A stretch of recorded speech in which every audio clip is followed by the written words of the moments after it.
Why would a team in the most competitive football league on earth intentionally lose? Why would fans cheer for defeat? It's not just bad coaching or bad luck, it's tanking. And believe it or not, it's part of the NFL's design. Today, we're diving into why teams purposely tank and why that's terrible for the league, the fans, and the future of football. Tanking is when a team sacrifices short-term success, aka winning games, for long-term gain. The idea? Lose more games now to get a better draft pick later. It's a strategy often used by teams that are already struggling, but it's not just accidental. Sometimes it's organizational, from the front office down. This isn't just theory.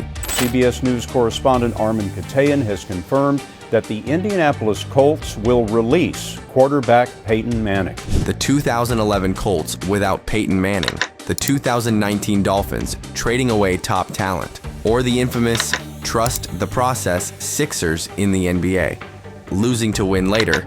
It's real. To understand why tanking is even possible in professional football, we have to start by looking at the way the NFL is structured, and specifically, how it rewards failure. Unlike systems that punish losing, the NFL's draft system gives teams with the worst records a leg up in the following season. It's called a reverse order draft, and here's how it works. The team that finishes dead last gets the first overall pick in the next NFL draft. The second worst team gets the second pick, and so on. It's designed to create parity, give struggling teams access to elite young talent so they can rebuild quickly. But here's the catch. There's no downside to finishing at the bottom, no lost revenue, no threat of being demoted to a lower league, no mandatory penalties or investigations, just opportunity. In fact, losing strategically, especially when playoff hopes are already gone, can actually be the smartest move from a front office perspective. It opens the door to top prospects, franchise-changing quarterbacks, and long-term team control through rookie contracts. Compare that to other sports leagues around the world, especially international soccer. In the English Premier League, for example, finishing at the bottom isn't just disappointing, it's devastating. The bottom three teams don't just lose out on a good draft pick, they get relegated to a lower league entirely. That means fewer fans, lower TV money, massive financial losses, and an uphill climb just to return to the top level. Relegation is the ultimate accountability mechanism, and the ripple effects are huge. Teams in the relegation zone fight like their lives depend on it, because financially and competitively they do. Every match becomes urgent, every point counts. Coaches get fired, players get sold, fans protest. There's zero tolerance for apathy. Relegation creates a system where even bad teams have to give everything they've got until the final whistle of the season. But in the NFL, it's the opposite. There's no such thing as being kicked out of the league. You can go 1-16, and the only thing you're guaranteed is a multi-million-dollar payout from the TV deal and first dibs on the next superstar quarterback. You stay in the same league. You sell jerseys. You keep your revenue share. Sometimes tanking even raises a franchise's stock value, especially if they land a player who turns them into a playoff contender in a year or two. And that's the problem.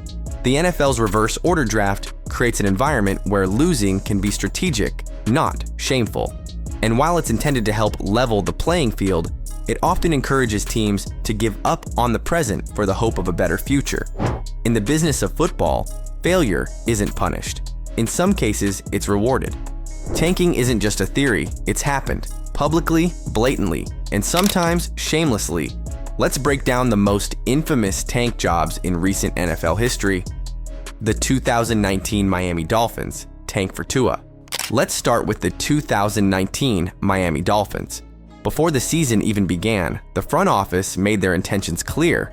They unloaded star talent like Minkah Fitzpatrick and Laramie Tunsil in a matter of weeks. Both were young, elite, and under contract. It was less of a rebuild and more of a fire sale. Fans embraced the tank. Social media exploded with #TankForTua. Analysts openly speculated that the Dolphins weren't even trying to compete, and the numbers backed it up. In Week 1, they lost 59-10 to the Ravens. In Week 2, 43-0 to the Patriots. The team was so bad, players reportedly began asking their agents to get them traded. It was that obvious.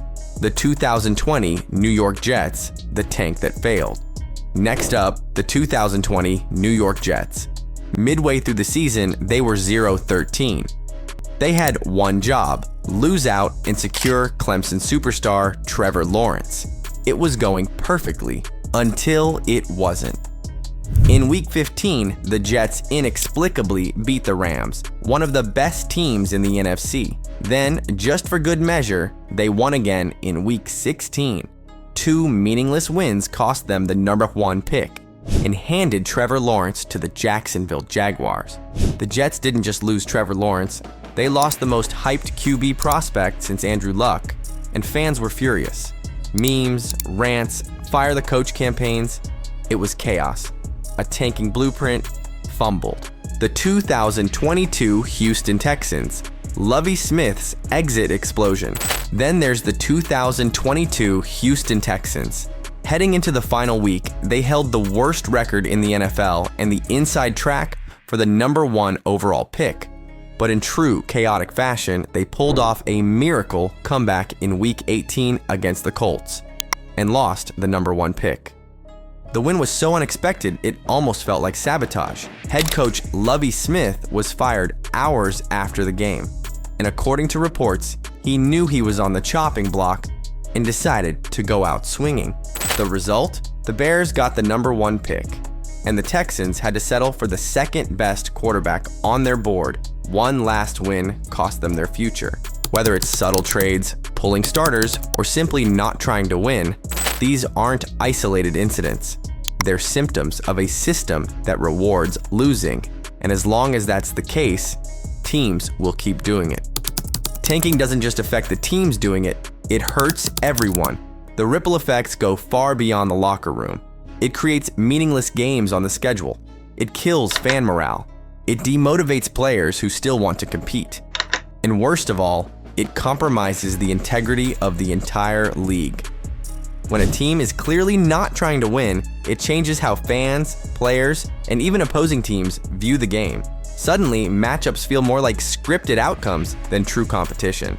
And in a league that thrives on parity and any given Sunday unpredictability, tanking introduces an ugly truth. Some games don't matter. Now picture being a player, maybe a rookie trying to prove himself, or a veteran in his final season, asked to give 110% effort while the front office trades away key players, benches starters, or calls ultra-conservative plays just to keep games close. But not too close. It's demoralizing. It sends the message that winning doesn't matter, only positioning for next year does. And for fans, why show up, buy overpriced tickets, or even turn on the TV if your team is intentionally losing? The NFL sells itself as a league built on fierce competition, but when tanking becomes obvious, it erodes that trust. It tells fans the product they're watching isn't always real football. It's sometimes strategic failure. And if that becomes normalized, what does it say about the league itself? Tanking isn't just a problem for the NFL. Every major sports league has faced some version of it. But unlike the NFL, other leagues have taken active steps to discourage it. And in many cases, those steps are working. NBA, the draft lottery. Let's start with the NBA, arguably the most infamous when it comes to tanking. For decades, teams would intentionally bottom out, chasing generational prospects like Tim Duncan, LeBron James, or Victor Wembanyama. But the NBA's solution, the draft lottery. Under this system, the worst team doesn't automatically get the top pick. In fact, the bottom 3 teams all share the same odds. It's a game of chance, designed to level the playing field and to add risk to the reward of losing. It's not perfect. Teams still tank, but the uncertainty adds just enough fear to make some franchises think twice. The goal? Don't make losing a guaranteed path to success. NHL, weighted randomization. The NHL takes a similar approach. Their draft lottery also favors bad teams, but not too much. A team can't move up more than 10 spots, and only the bottom 11 are eligible for the top pick. It's a safety net without being a trampoline. Case in point, In 2020, the New York Rangers had just a 2.5% chance to land the #1 pick, and they got it. Meanwhile, a truly awful team like the Detroit Red Wings, dead last in the standings, fell to 4th. This kind of randomness forces teams to rethink long-term losing. Tanking might still happen, but it's a gamble, not a guarantee. MLB, draft lottery, and international market. Major League Baseball, once plagued by late-season tanking and/or building years that lasted half a decade, introduced a draft lottery in 2023. Now, the worst teams only have slightly better odds at landing the top pick, reducing the value of finishing last. On top of that, MLB clubs also invest heavily in the international free agent market, which means there's another path to acquiring talent, not just by losing games. Instead of rewarding losing, the system incentivizes scouting, development, and long-term planning. European soccer, relegation pressure. But if you want the ultimate deterrent for tanking, look to global football. In leagues like the English Premier League, relegation is a built-in consequence for failure. The bottom 3 teams each season are sent down to a lower division. And trust us, it's brutal. Relegation doesn't just mean embarrassment, it means losing millions in TV revenue, sponsorships, and prestige. Stadiums empty, players leave, coaches get fired. It's a true penalty for poor performance. And the result? Every game matters. Even a mid-table match between 14th and 16th place could mean survival or disaster. There's zero incentive to tank when your entire future is on the line. The big picture. Across the board, other leagues have figured out that you can't allow losing to become a strategy. Whether it's lotteries, international markets, or relegation systems, they all have one thing in common. They make tanking expensive, risky, or downright impossible. The NFL stands almost alone in how generously it rewards failure. And unless changes are made, tanking won't just continue, it'll become part of the business model. So what can the NFL do to stop tanking? Here are a few ideas. Introduce a draft lottery for the bottom 5 teams. Reward effort. Give higher picks to teams with the best point differentials in losses. Relegation-style punishment for repeated losing seasons, financial or otherwise. Disincentivize trades that clearly dump star talent mid-season. These options may seem drastic, but if the NFL wants true competition from Week 1 to Week 18, it needs to address the incentives that encourage teams to tank. Tanking is a loophole in a system that was meant to ensure parity, but instead it's being exploited. As long as the reward for losing is greater than the reward for trying, teams will keep tanking. And that's bad for players, for fans, and for football. Let us know. Should the NFL introduce a draft lottery? Would a relegation system fix tanking once and for all? Drop your thoughts in the comments and hit that subscribe button for more deep dives into football's biggest debates, only here on Behind the Blitz.